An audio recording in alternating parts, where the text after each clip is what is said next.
பாருங்க. அப்போ ஆதலால் அவர் உன்னதத்துக்கு ஏறி சிறைப்பட்டவர்களை யாரு யாரு ஆபேலில் இருந்து ஏசாமி வரும் வரையில், அதாவது அவர் சிலுவையில் மரிக்கும் வரையில், அவர் ஜீவனை கொடுக்கும் வரையில் எல்லா ஆத்மாவும் பாரடைஸில் இருந்தாங்க, பூமியுடைய இருதயத்தில் இருந்தாங்க. அப்போ தான் அவர் போய் இயேசு நானே வழியும் சத்தியம் ஜீவனமாக இருக்கிறேன், என்ன இல்லாமல் ஒருவனும் பரலோகத்துக்கு வர முடியாது. அப்போ ஏசாமி வேணும், இயேசு கிறிஸ்துடைய ரத்தம் வேணும், இயேசு கிறிஸ்துடைய பலி வேணும். அப்போ இருந்தால் தான் முடியுமே தவிர இல்லைன்னா முடியாது. அப்போது ஆபிரகாமுக்கு அந்த பலி முடியல, அதாவது ஆபேலுக்கு அந்த பலி இல்லை.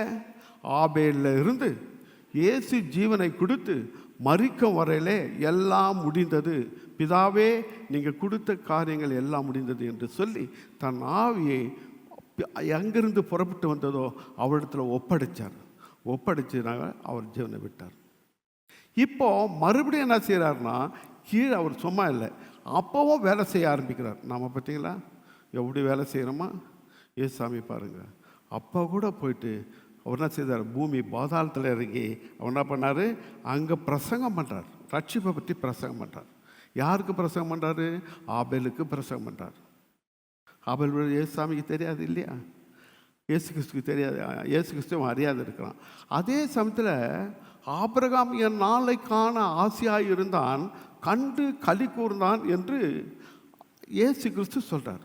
அவருடைய ரட்சிப்பை பார்க்கணும், அவர் மரணத்தை பார்க்கணும். அவர் சிலுவையில் தொங்கலைன்னா நான் பரலோகம் இடம் இல்லை, பரலோகத்தில் இடம் இல்லை. பூமி கொள்ள முடியாத அளவுக்கு ஆசீர்வாதங்குது, அவ்வளோ ஆசீர்வாதம் இருக்குது. ஆனால் அவருடைய ஏக்கமெல்லாம் இயேசு கிறிஸ்துடைய ரட்சிப்பு வேணும்.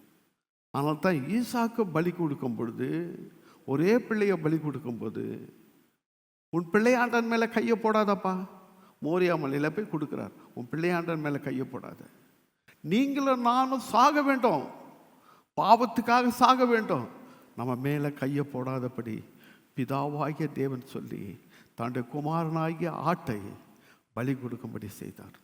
அந்த பலி தான் இயேசு கிறிஸ்து நமக்காக பலியானார்.